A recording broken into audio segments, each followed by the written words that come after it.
It takes ages when you start recording. Everyone flicks off, don't they? Oh no, we are recording. Oh sweet, I'll have to delete that part. Yes. Welcome to Chatting Up the Chick. I'm your host, Chris the Chick, and today we have a lovely, jubbly, special appearance from one Melissa Larson. But before we get there, Phils, do you want to give a quick update about what we spoke about last week? I don't actually Just to put you on the spot. No, you don't remember. Fair enough. Yeah, no. Or do I? I think it was about Jesus. I think we spoke about Jesus. Yeah, it was something along those lines. Yeah. Said he seemed like a nice guy. What was it? It was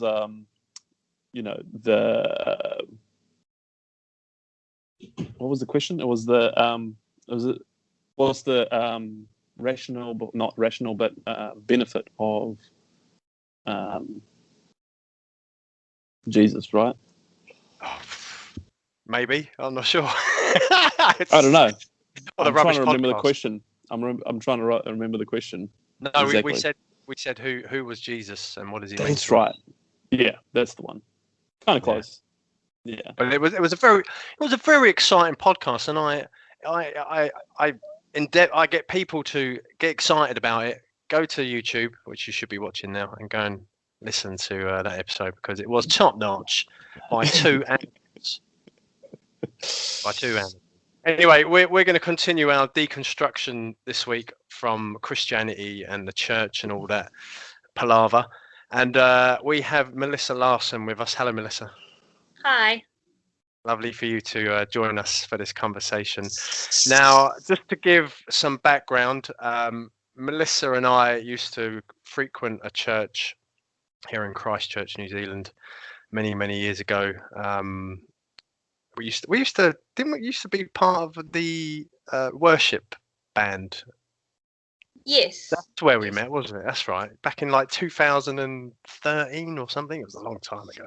Yeah, 2013, 14, 15, I think would have been. I remember those. Yeah, you can. Sorry, Phil. No, you're all right. I was just going to say you can only tolerate Chris for that long, can you? Well, we just sort of hang out in the same group, like both for the band and for social and that kind of thing. We kind of sat on the same side of the church. Oh yes. I always had the same seat. Kept it warm. Yeah. A week long. Me warmed up blanket. But yeah. But the reason I brought Melissa on this week is Melissa has a very interesting story that I wanted to get out into the YouTube social media world for everyone to hear, because I think it's a very important one. Even though myself and Phil still have a spiritual and Christian element to our life, it's not anything that it used to be. Whereas you, Melissa, you have gone completely the opposite direction and completely away from Christianity and even believing in a deity. So what I would like to know to start off with is, one, why and how did this happen? And I know that is a very broad question, but in your own words, like, describe to us, maybe. Yeah, we got loads of time. Describe to us, just in your own words, like how you became someone who just stopped believing in what you was taught as a young person, to the point where you just didn't believe in a God anymore. Yeah. Well, yeah, I grew up in a very, very conservative family, Adventist family. Every single person in my family is religious to some extent, with the majority of them being still very, very conservative and very much active in the church. Religion was a part of every single aspect of our life. Quite literally, it was a very sheltered childhood from the mainstream, and I was sort of kept the faith till about 22 years old, and I'm 27 now, so that'll give you a bit of. Are you 27? I'm 27. I am. Oh. Yes. I still see you as that little like 19-year-old. Sorry. Anyway, carry on. You still have the 19-year-old looks, by the way. You know. Oh, thank you very much. Thank you. I hope you don't see me like that, Chris. You're an old bastard. Anyway, continue. That's right. So, about 22 years old, I mean, I stumbled across a YouTube video. I was on YouTube. I very much liked to argue and debate for my whole life. I mean, it's now it's sort of about atheism, but before I would pretty much engage in a conversation with anybody and attempt very strongly to convert them to Christianity / Adventism. So if they were already Christian, I'd try to convert them to Adventism, and if they weren't Christian, then I'd try to at least convert them to Christianity, if not Adventism as well. Like I remember arguing with kids in high school, just like in art class, just like full on trying to convert my student, the people at school. Like I liked to try and prove that I was right, which is potentially both a flaw and a positive. I don't know, whatever the opposite of flaw is. Like it depends. that's funny because I think back to my childhood, and I was just trying to make people support the same football team that I supported. Let alone trying to go into some deep theological concepts that could be true or couldn't be true. Like at least I had some tangible evidence in a football team. Yeah, very true. Well, I very much thought I had tangible evidence for what I was trying to convince them of at the time, anyway. But yeah, I was initially on YouTube because I was looking at deconversion stories of people who had left Islam and had become Christian, because I was sort of arguing religion with a Muslim at the time, and I just came across a YouTube video that was about a Adventist couple who had left the church and was going on to discuss why they had left the church, and I started the videos. I have a very short attention span, so it felt like I got in about 10 minutes, but realistically it's probably about 2.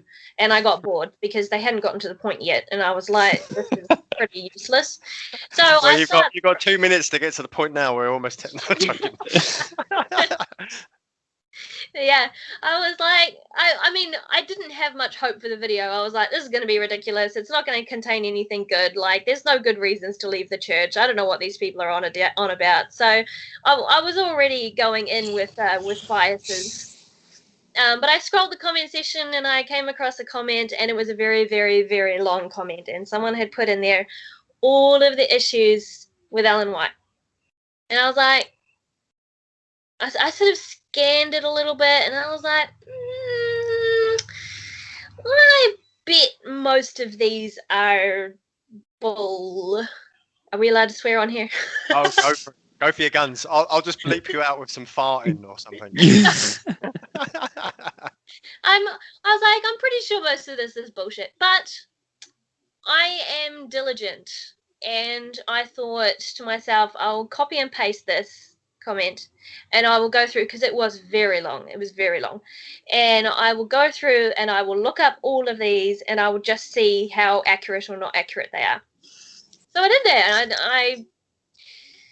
I mean, some of them were far-fetched. Some of them were perhaps a stretch and were sort of, like, no, that's not really much of an issue. But some of them were big issues, and I looked them up, and this is exactly what she had said. This is exactly what she had written. I looked it up on the Ellen Estate website and everything, and I was like, And the background had already been there because I had been calling out the Prophet Muhammad. I was like, I really should hold my prophet to the same standard that I'm holding somebody else's prophet.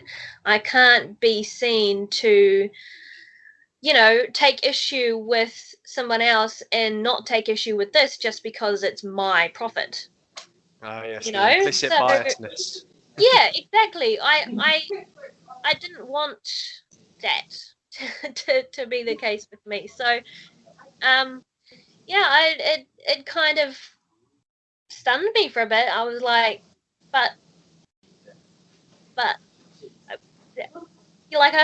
I wasn't sure. I was like, what does this mean? Like, if she's said this stuff, then she's obviously not a true prophet, and if she's not a true prophet, then Adventism isn't right. And then if Adventism isn't right, then I don't particularly agree with any of the other denominations. Like, I have no real desire to become Catholic. I have no real desire to believe in an eternal hell like the majority of others. Like, where do I go from here? So I was very confused. So I did the very logical thing, and I was like, you know what? I bet there's a decent explanation, so I'm going to ask God that explanation, because I'm sure if I ask humans, every single different human is going to tell me something different. So I'll ask God, and I'm still waiting on that answer. So that's when it kind of I was very upset for quite a while. I felt very lost, very kind of depressed almost, like I was really unsure what to do with myself. And I remember sitting in church and they were playing, I think it was How Great Thou Art, I think was the hymn that was currently being played in church. And I I lost it a bit, and I just started crying and ran out of the church. Just sat in the bathroom, like I don't know what to do with it. It was a bit difficult to start off with.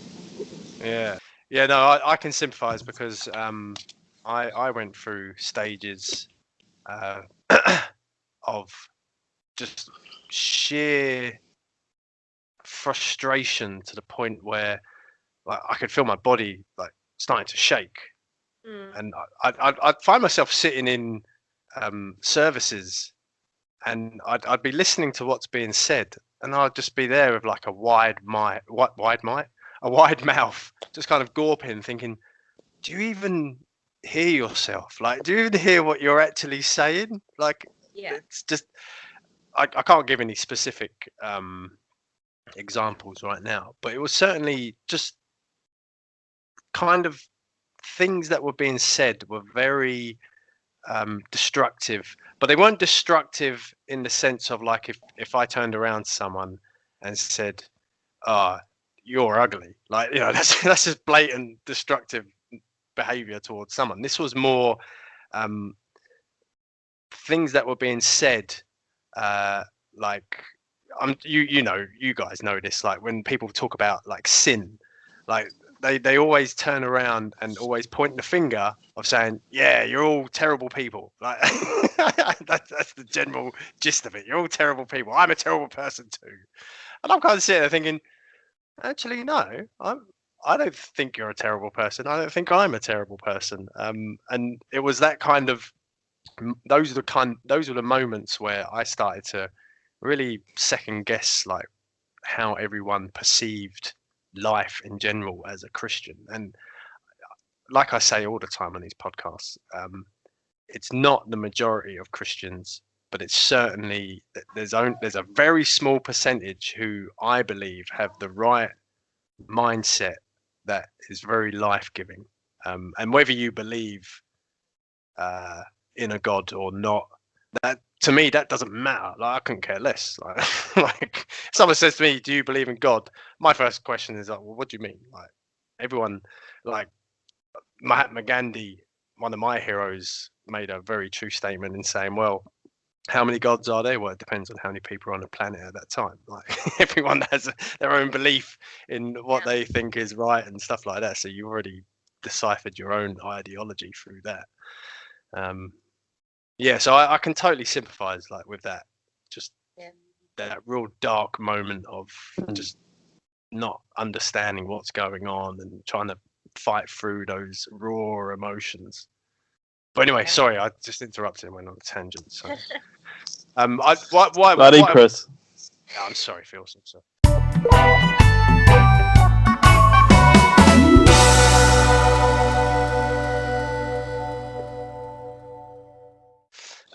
So when did you finally get to the point where you was like, you know what, this literally everything that I've been taught from the ground up is just bullshit to me? There wasn't a particular moment. It was just the longer I went without receiving any kind of answer, the more and more I started walking away. Like, just the further and further I got from the church. And so for quite a few, probably like at least 2 or 3 years after that, I still kind of believed there was a God. I was like, that seems obvious. Like, I don't really believe in evolution. I think that's a bunch of nonsense. And I feel like a God is the only logical answer, but it's like, I've no idea who he is, but I'm sure when he's ready, I'll figure it out. He, she, it is ready. I'll figure it out, and then it just never happened, and never happened, and never happened, and then I bumped into the church, the pastor of the church here in Palmerston North, in the supermarket, and he sort of asked me why I don't go to church, because obviously he knows my family, because all my family go to the church there, and I had been for. At that point, I would go probably once every 3 or 4 months. Maybe I'd go for a church service just to kind of see my family and my friends and whatnot, like social if I was bored. So he had seen me around, and I'd gone and played badminton at the church and stuff like that. But yeah, so he recognized me. He was like, "Oh, why don't you go to church? And we're setting up a Bible study for people who've left the church if you want to join." I was like, "I don't think you really want me to join. I'm extremely argumentative, and I have a lot of big questions that I don't think you're going to want to answer in front of people who are already on the fence." Yeah. Yeah, that's kind of what pisses me off a little bit as well, is that they don't really seem to want to answer those questions. Yeah. Especially in a place where you come together and supposedly study. It's like, I feel like a study in the Adventist sort of circles is more like, okay, you sit down and you listen, and then maybe agree with me in that way. But that any further questioning, no, that's not okay. I think I've had that exact same experience, being very similar in terms of argumentative and question a lot of things. So yeah, I can sympathise. Yeah, one of the things that just took me away from the church, I told Phil this in a podcast before, but I'll just quickly recap for you, Melissa. Yeah, sure. They were having a discussion about how wrong evolution was. And without going into the whole topic of evolution and creationism and all that kind of stuff, I don't care for it either. Like, it just doesn't bother me. They were trying to refute evolution with the bog standard kind of answers. So I decided to play devil's advocate, and so I piped up and started saying, okay, well, what about this? What about that? Trying to make them be more critically minded in their thinking. And I just got the kind of like, bog standard answers back, and then I tried to refute that by saying, well, but have you thought about it like this way? Yeah. Anyway, it maybe went on for about 5 minutes, and then all of a sudden, someone in the class, or whatever you want to call it, just went, "Oh, okay, enough questions, Chris. Let's move on." And And I just sat there and I just thought, I'm a fully grown man. I was 38, 37 at the time. And I just stood there. I just sat there and I thought to myself, well, there's the nail in the coffin. Like, why would I want to come back? You're just shooting me right down without being humble about it, or showing some sort of humility to be able to say, oh well, we don't know the answer to that question or whatever. No, it was like too many questions. Let's move on. Yeah, that was my big point where I was like, oh, well. One of the things that just like side note, one of the things that almost made me walk out of church, sort of nearer the end of my deconversion, was I find it so patronizing. Is that the right word? It really, really frustrates me when people say things like, people who aren't in the church are really sad. They think they're happy and they think they have peace, but really their lives are just miserable, and they're miserable and they're depressed, and their lives are worthless. And, like, it's only through God that we have any kind of positive emotions, whatever you want to call that, happiness or peace or I was like, I'm sitting right here. Literally everyone in this room knows that I'm not really, like, at that point I sort of labeled myself as agnostic. I was like, you're just sitting there calling me depressed and unpeaceful and unhappy and miserable. Do I look that sad right now? I was like, no, I'm not going to come back anymore. No, I'm done. That was in a Sabbath school, and I was just like, nah. I'm sorry. Wow. They're deluded. They have no idea of the reality outside of their bubble. They parrot what they've been taught and what they've been told by church members and pastors and all that, and they don't really, like, take a step back and look around, and just, what is it like being an atheist? What do they actually believe? Like, how is their lives? And they just assume, and that annoys me. Yeah, and that's the problem when you start labeling people, isn't it? Because you've already got a preconceived idea of what that label constitutes. And so if you have a negative opinion of an atheist because your religion or your faith or your ideology dictates that people who have an opposite belief to you must be wrong, therefore they're stupid, well then of course you're never going to have any kind of relationship with anyone who's outside of your own label. Yeah. It's quite simple psychology, isn't it? I was just going to say, because it's also very much like that certainty mindset. I'm not sure, it doesn't really exist only in the church, but yeah, it's definitely prevalent within, like, religious circles, not only Adventists.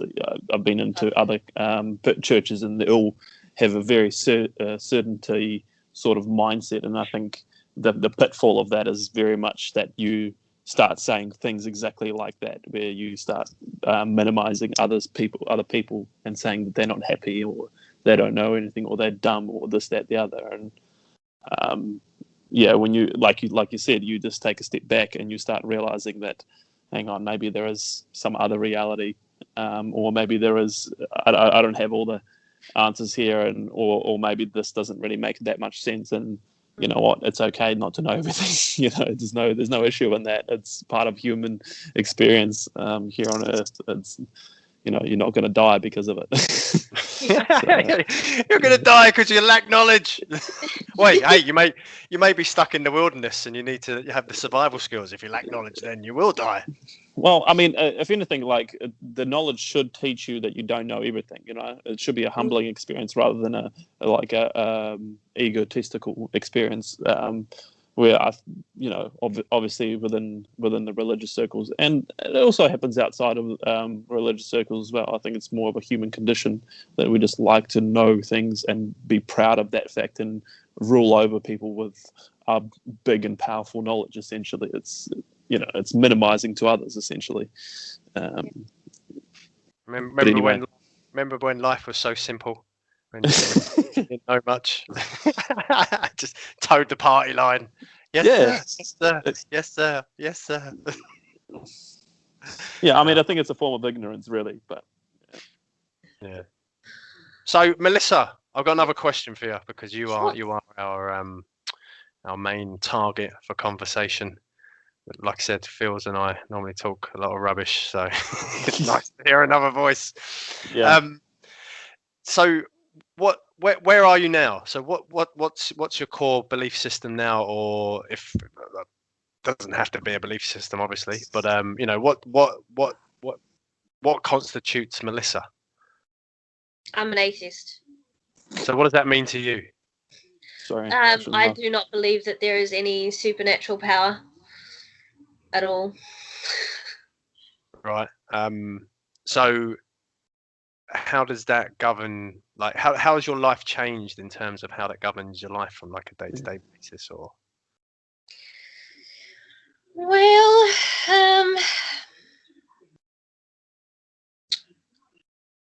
no, not too much. I get the step from Christianity to agnostic was the biggest step. Going from agnostic to atheist was a much smaller step. To be honest, it was better. When I was an agnostic, I was very unsure of things. I felt sort of in limbo because part of me was still like, oh, maybe I'll figure this out. Maybe I will come to the conclusion that there is a God and whatever this God is. And once you do believe in a God, it affects every part of your life, like the career that you choose, the life partner that you choose. It changes everything. And I was like, what if I start dating and marry an atheist, and then I find out, a couple of years on that I want to go back to Christianity, or I find evidence for Christianity and then I go back to Christianity. Now I'm stuck with an atheist husband, or what if I start a job that makes me work on Sabbath, and then suddenly I find magical evidence that Adventism is right, and then I have to quit my job, and I've got 80,000 in student loans because I've studied to do this job, and now I'm forced to work on Sabbath. And I was like, so I was overthinking it, and the step from agnostic to atheist was a very calming step. It was like, you know what, I've sorted it. I have the answer, and the answer is that there is no God, and this now it that made me feel peaceful. It made me feel more peaceful than I had ever felt being Christian or Adventist or agnostic or anything. Like, it was, yeah, it was like taking a nice deep breath and relaxing, and like, you know what? I can do whatever I want. I can pick whatever job I want. I can pick whatever partner I want. I can do whatever I want with my life. I can move anywhere. I can make my own way.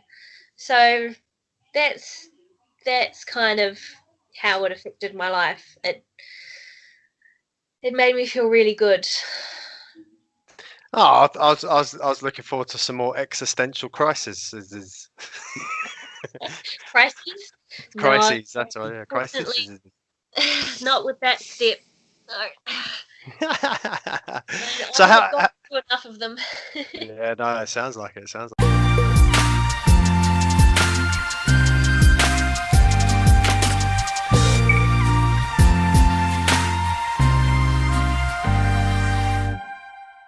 Like it. So how going back to what you said earlier about your family still being pretty conservative Christians, how's that now affected your family life, if you don't mind me asking? It hasn't affected it too much. I mean, not the relationships between me and my family. I don't, none of my family have disowned me or refused to talk to me or associate with me anymore, which is good. I've certainly heard a lot of stories now, being quite active in the atheist community.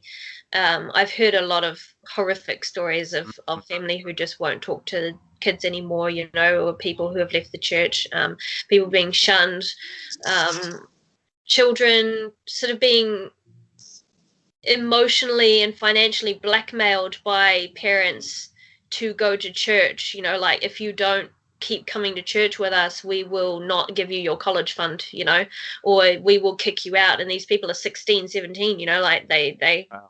Wow, being that's kicked terrible. out is really bad. Like, that's a big deal. And so they just continue to go to church because their parents make them. And so I'm I'm very lucky. I still have a very good relationship with my family, but of course they are very sad that I have chosen to leave the church. Definitely, perhaps not all of their feelings have been expressed to me, but yeah, overall, there's been they're upset and sad that I've left the church, but that's about it. Yeah, no, that's quite like I think about like the effect of like people who are sexual and how they're treated by um the religious not obviously not all religious people, but you hear these horror stories, and to equate that with the same with people who decide that they no longer believe in a god, that Yeah. the same. Well, no, I'm not saying that, you know, because I haven't experienced either, so I can't really go from my own experience, but having that kind of similarity in terms of manipulation and fear-based kind of rhetoric given by the religious people, yeah, it just kind of makes me very not shocked, because nothing shocks me anymore in this world, but very sad. Like, I'm very saddened by that. Yeah. What about you, Phils? Have you got any Oh comments or questions? I've got no, loads. yeah, no. I was just yeah, same with as I'm with you, Chris. It's kind of angers me, to be honest, that is the case, and and that's such like a typical religious sort of response sometimes in certain circles, of course, and yeah, you know, some families get it that at some point, you know, you got to accept that your child is this, that, the other, but that's still your child and it's still going to be okay. Like, I got a very good friend who's the mother and the dad is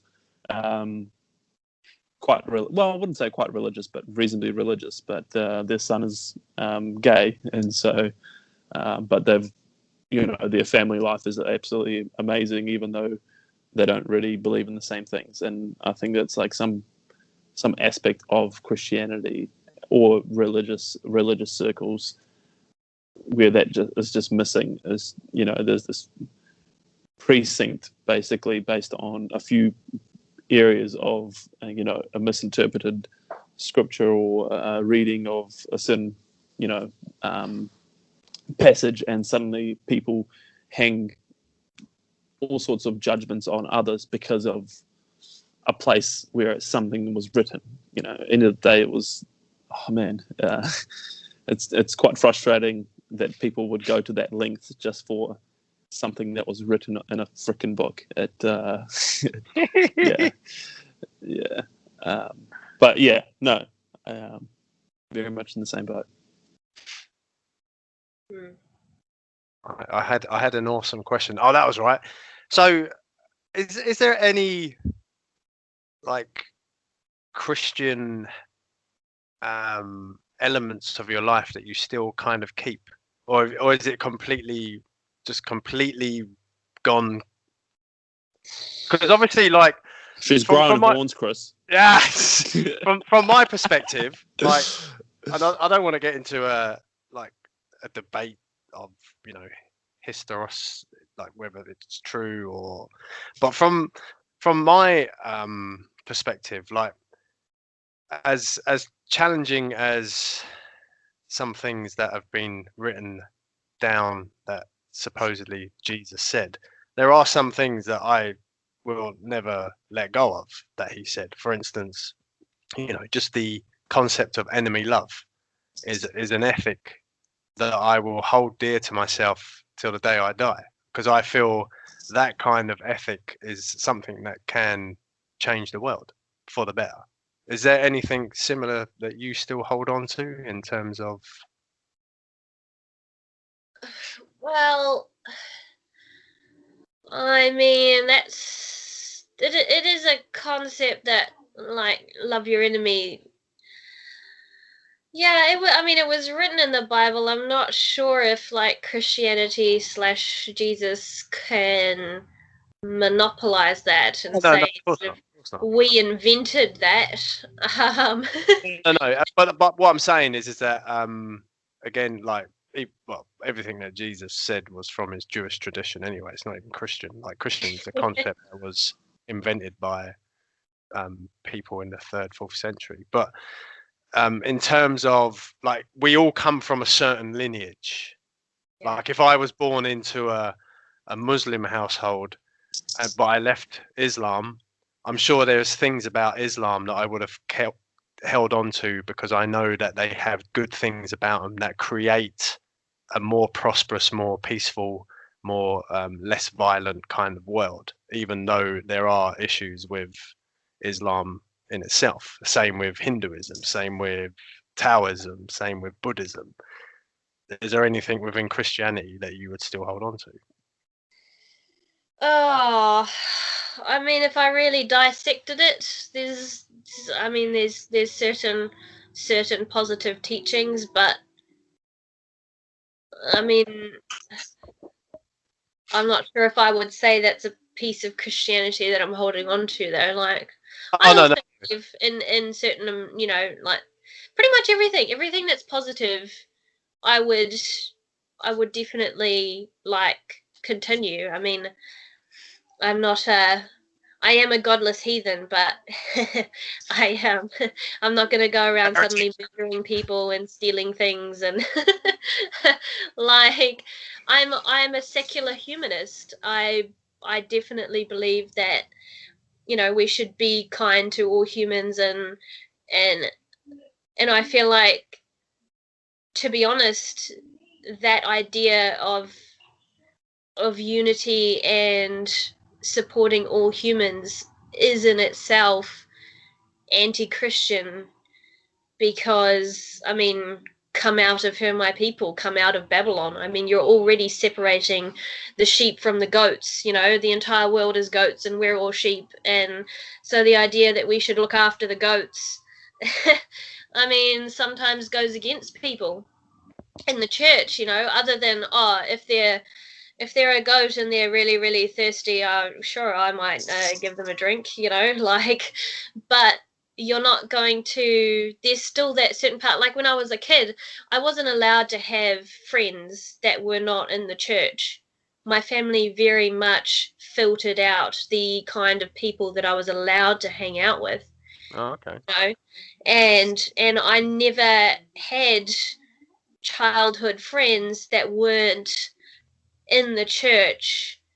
And there was a short amount of time that I went to a secular primary school. I mean, I usually went to Adventist primary schools, but there was one secular primary school, and I did have a friend there. And I mean, we hung out at school. Then they didn't stop me from hanging out with them at school. They didn't say you shouldn't be friends with them at school or something. But there was no sleepovers. There was no, like, them coming over to my house, me going over to their house. Like, that was not allowed. Because it's like, oh, maybe they'll be exposed to evolution, or maybe they'll be exposed to the world, rock music or something. Yeah, rock on, dude! And then Satan will have a cling on her, and then she'll just be gone, and that's it. It's the end of the world. She'll leave the church, and she'll be demon possessed or something. I don't know. Like, it's a very us and them world that religion produces. And I think that's really not a good thing for the world in general. Yeah, It almost. Sorry. No, go, man. Oh no, I was just gonna say it's like the very fear that they had actually created that reality. It's very much a lesson that I've kind of come to an understanding of through my, me leaving essentially the church, is that one of the things you know is that the thing that you fear is ultimately the thing that you create. And so, you know, if you don't have that fear, then you don't create that reality. So no matter what the solution, no matter what the outcome is yeah. But anyway, so what were you going to say, Chris? I have no idea. Let me just go back into the recesses of my mind. Yeah, no, he's blank as well.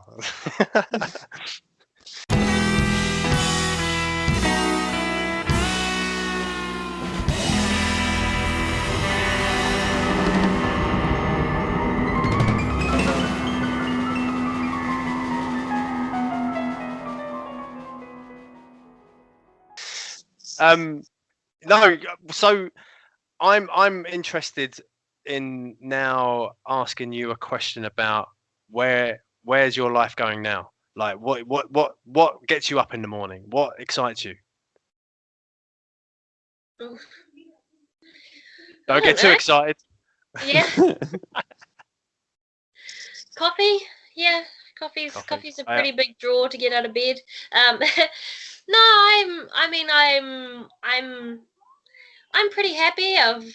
My job gets me up, my partner, my family, my friends, I don't know. To be fair, I do sleep in a lot though. Like sleep is a very big part of my life. I enjoy sleep. There you go, listeners. It's official. Become an atheist and sleep. Well, that part didn't change because of atheism. I was definitely pro sleep when I was religious and not religious. Damn, I thought I'd come up with some amazing some takeaway home message.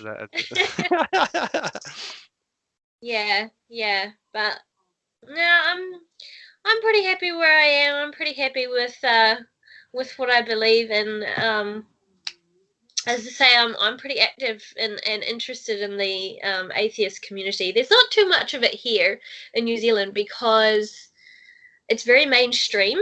Like the normal is that you're atheist, and if you're not atheist, it's like you're not the mainstream. Whereas in a place like the US, it's the opposite. It's if you're atheist, you're not normal, and the normal is religious.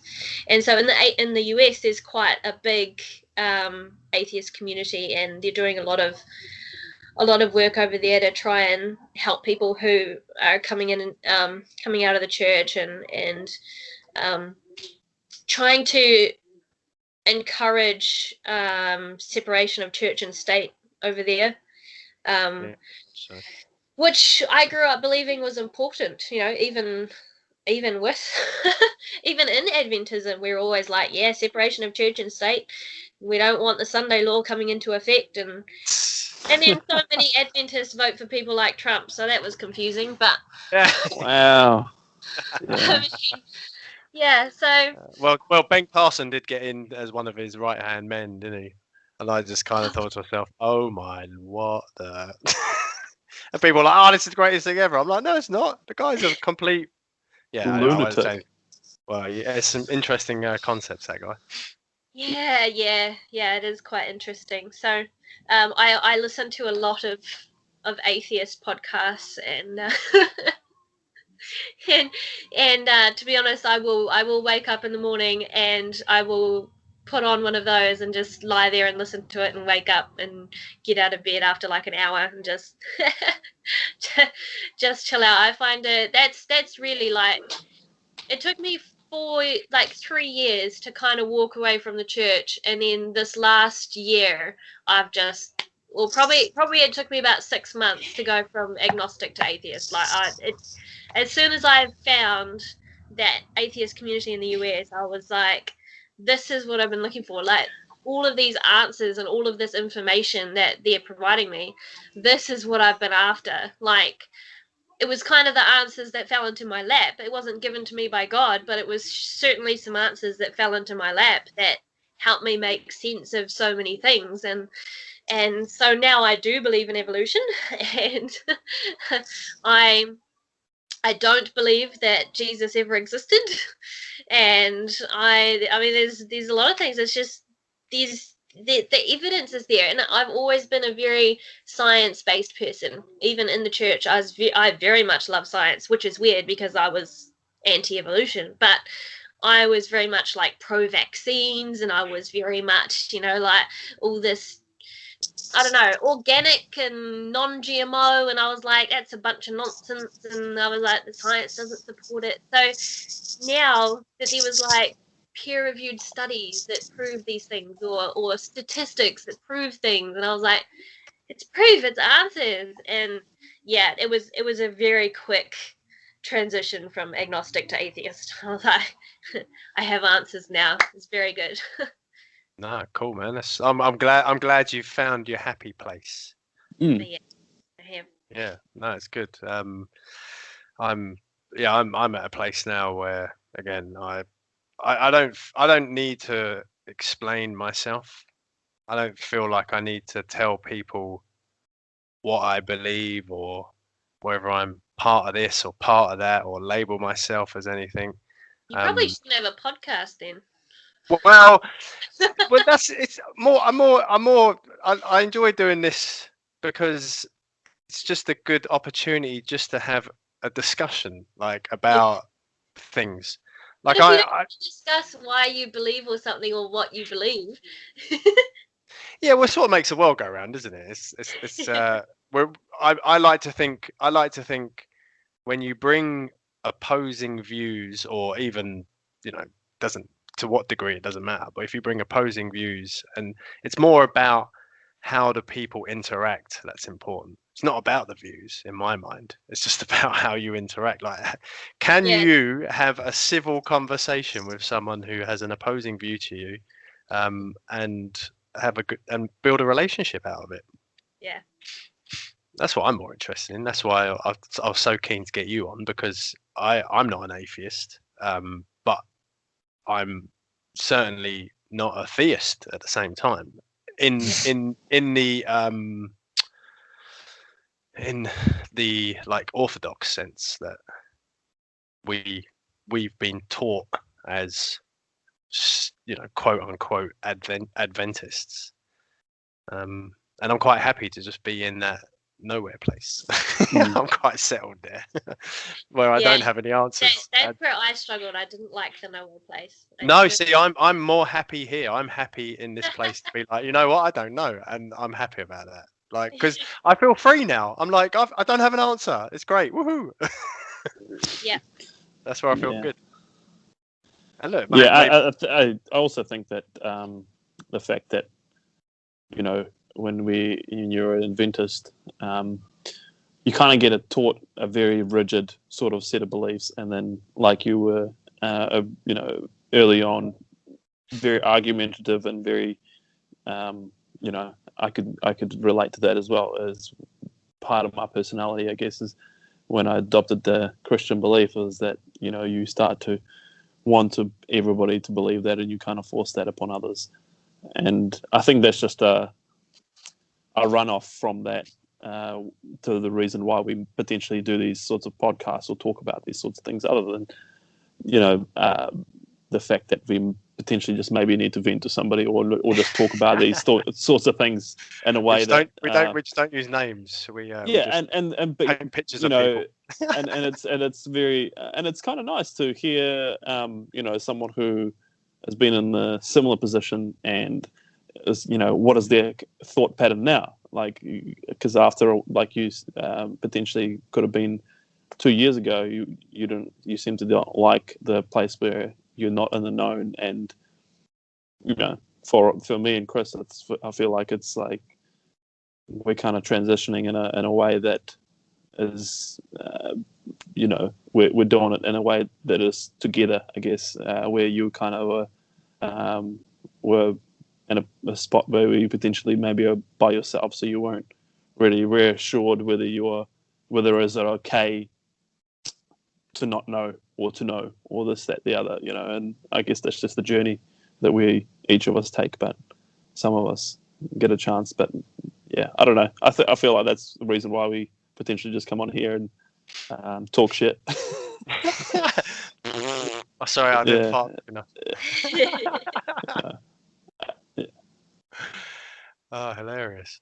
Yes, it was. It was quite a lonely journey for me in the beginning. Like I didn't really know anyone who was going through anything similar, or was sort of questioning. You know, everyone was around me like, maybe if you didn't get an answer from God, it's because you're already doing the right thing. And like they were all still trying to be like, no, I see that you're questioning things, but you don't really need to question things. You're fine. You'll be fine. Just pray about minimizing it. Yeah. Yeah, pray about it. Oh gosh, that answer. Mum, I can't find my shoes. Pray about it. Mum, I need help with this. Pray about it. It's like, can you actually just give me like the answers? Can you just help me? Because I really don't think Jesus cares where my shoes are right now. Can you just help me find them? Like that answer became quite patronizing from a young age, to be fair. Yeah, I could imagine. Yeah. I mean, I think even for myself, there's times when you kind of like question whether you're doing actually the right thing, even though you're outside of the church, and you're like, because you have that. I catch myself. You have that mentality to think that, I'm doing a bad thing because I'm not in the church, because you've been taught that for so long that it's ingrained in you, and it's a sort of a fear tactic that you've kind of accepted within yourself, and it kind of like dictates kind of how you go through life in many ways, I think. But it's always it's still always going to be a struggle to kind of say, no, it's actually fine if you're not in the church, or you kind of have to reassure yourself, and it is fine. There's nothing wrong with not being in that place or with those people or participating in those areas. Life still goes on, and there's plenty of people that continue outside of church, and I think there's quiet reminders kind of do wonders. And I think sometimes talking to Chris as well as and doing things like this sometimes is kind of reassuring as well. So I'm my hope is that if we do get 5 views, which is we're always gunning for at least 5, we're hoping to increase it to 6 because you're on, Melissa. If someone listened to this and they were just reassured that they're not alone, like, I feel like we've succeeded in just having the conversation.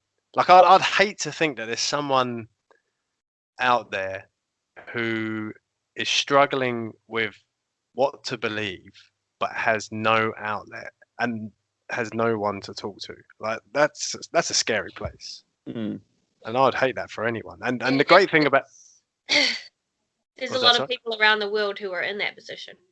Yeah, and I know there's loads of resources out there. I know there's, like, I've listened to so many different varied people in the years, like from hardcore evangelists to hardcore atheists and everything in between. So I've heard the whole spectrum. And I love just hearing what they have to say. Like, I don't have to believe what they're saying. I'm just intrigued. But at the same time, it's nice to do this because there might be someone who's personally associated to us that might watch this and actually gain something from it. Rather than just vicariously living through something where there is no personal kind of relationship to them.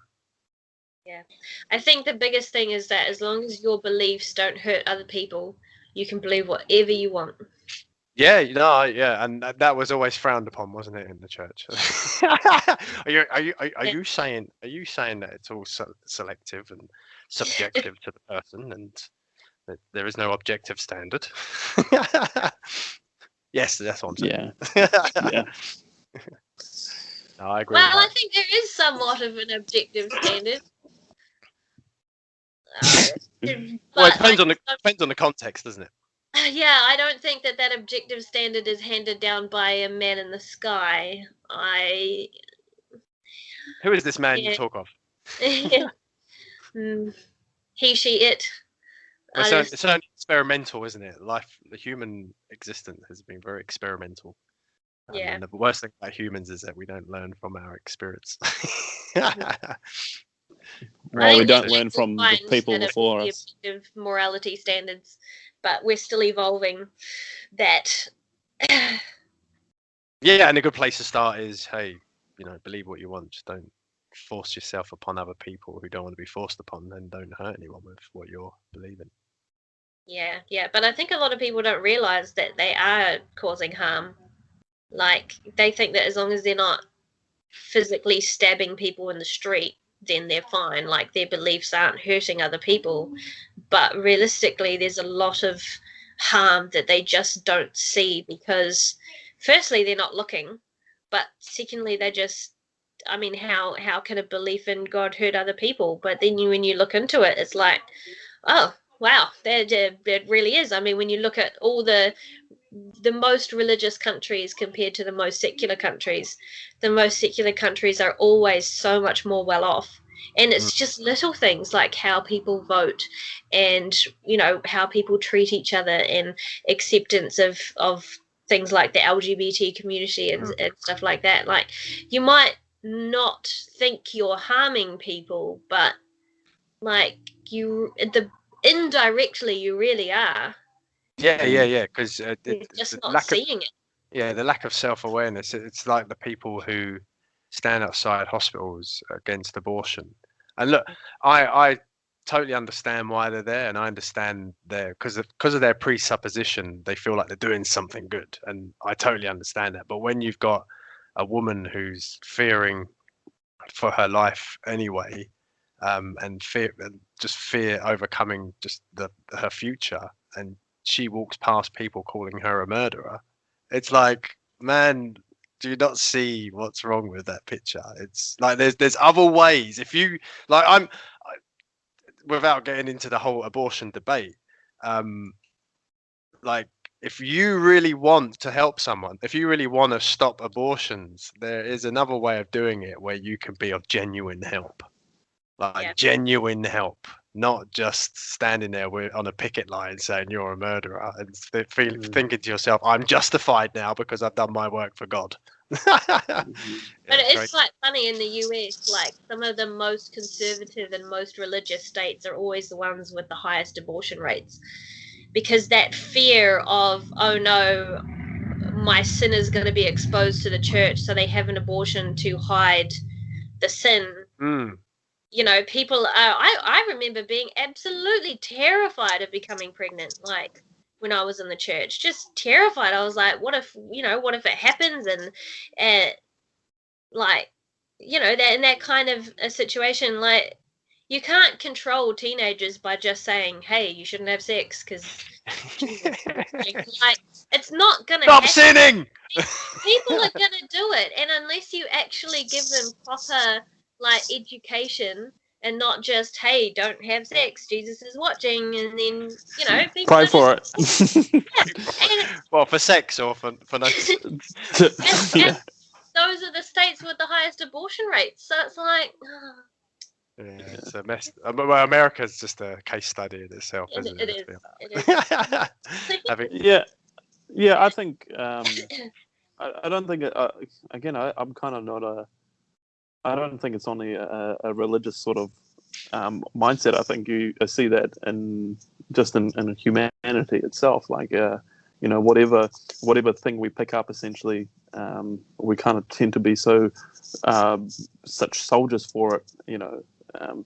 Like you said, nationalism. You only have to look at you just can look at football or sport, and people become crazy over that. And I think that's some sort of a natural sort of like something that we need to evolve out of, I guess, for lack of a better word. But yeah, it's definitely prevalent in religious circles because we have these like religious taught beliefs that kind of like that are part of the culture. And so, yeah, like you said, girls being pregnant in the church will only expose them for the sin, and then suddenly there'll be a whole bunch of shunning.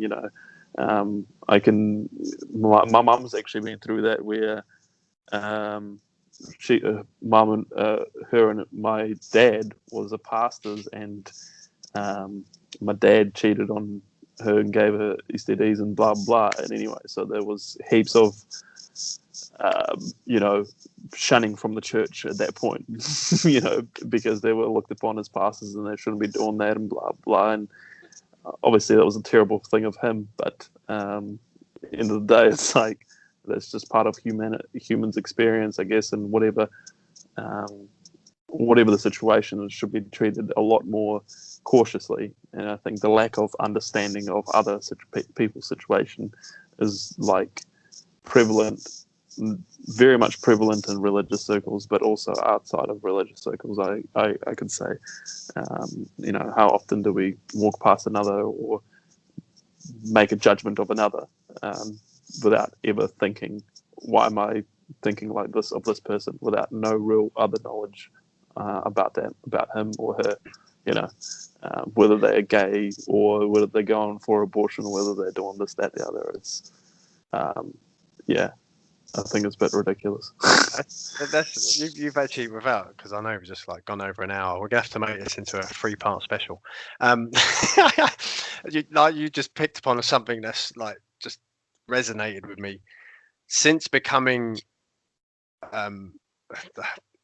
not irreligious, but certainly walking away from the religious aspect of my life. I've actually become less judgmental. I've actually become free from judging people to a certain standard. I'm just able to appreciate people for what they are. Obviously depending on the context. Like, if someone, if I saw something with my own eyes, I'd be like, "Well, hang on a second, mate. I think you should rethink about that. Rethink about doing what you're about to do. Thank you, bye." Yeah. But yeah, certainly. I've just the judgment has just completely gone from my eyes. It's just like, it's very liberating. Yeah, I mean, it's definitely is. I mean, the worst one was obviously being within the churches, being interacting with homosexuals, right? It's like, oh my god, I can't. It's like, okay, they exist. They're okay. They're capable of loving and being a human being just like everybody else. It's fine. We talked about that, about our Bible podcast, didn't we? Talking about how like you'd come across like whether gays are saved or not. They seem crazy, those conversations now. Yeah. Now, but used to kind of like play like hockey with your thoughts, like, I want to love gay people, but they're damned to die and die the second death, and oh man, what? Oh, no. Whereas now it's just like, they're gay, get over it. Like, it's okay. Yeah. It's okay to be gay. And I hate the fact that the Western white man kind of culture has created a box for gay people that they have to come out of. It's like, you're just gay. Like, you don't have to come out of any box. Like, you are what you are. Like, you don't have to have a coming out party. No, exactly. Like, funny. All right, we'll get to that point. I'm very hopeful that we will get to that point where there won't be any stigma around it, or there won't be any need to come out. I reckon we will get to that point. The more religion declines, the more better the world is. So any last thoughts before I switch you off and get rid of you? Oh gosh. Not particularly as at this stage, just to come up with thoughts on the top of my head. Well, next, anything from you, Phil, before I close off and tell your mum what a bad boy you've been? I guess one last thought would be, I think it's overlooked within religious and outside of religious circles is that trauma is the biggest cause of majority issues, regardless of their beliefs. And I think there's trauma existing very much so in the church and very much so outside of the church. And I think it's the issue that we should be focusing on, rather than trying to convince others of this, that, the other, or that they should believe a man in the sky, or that we came from this. Because at the end of the day, it doesn't matter, because all we are is just living together, and who cares? What matters is now and how we do it. We only have a finite time while we're here. Why not just take the time to actually enjoy it and enjoy the people around you? Wise words, my friend. It sounds like you've been listening to someone. Yeah, maybe. Well, there is actually religious trauma syndrome. Like, it's starting to become a thing, and like a recognized trauma within the psychological community.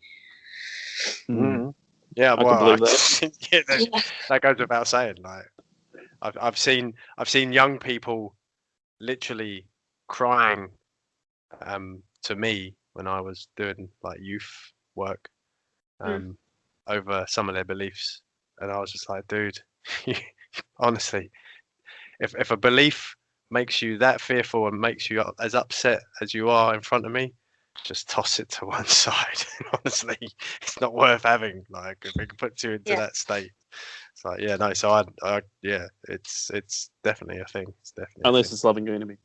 Yeah, well, that's all right. But that's not solely. It's not solely a religious thing, but it's I suppose without religion, I would never have grabbed hold of that ethic. I may have. Who knows? Yeah. All right, dudes. Well, next time, Melissa, Phils and I are going to be talking about everything about the environment and sustainability and stuff like that. Is that something you're interested in? It's something that I feel very strongly about. All right, we might have to have you back. Might have to have you back for another episode, because the more you believe that this is the only world we're going to get, the more you really want to, do something to protect it. So. Yes, and all right, sweet. Well, there you go. Unless you're Elon Musk. Yeah, maybe. I was trying to find myself another co-presenter. I'm trying to get rid of Phil. Are you still there, Phil? Sorry. No, I'm joking. Of course, I'm joking. Right. Well, thanks, Melissa, for coming on. You're very welcome. Thank you very much for having me. It's been a lot of fun. And Phil's, well done. Well done. Well done for logging on. Oh, that's an improvement from. Well, I made it.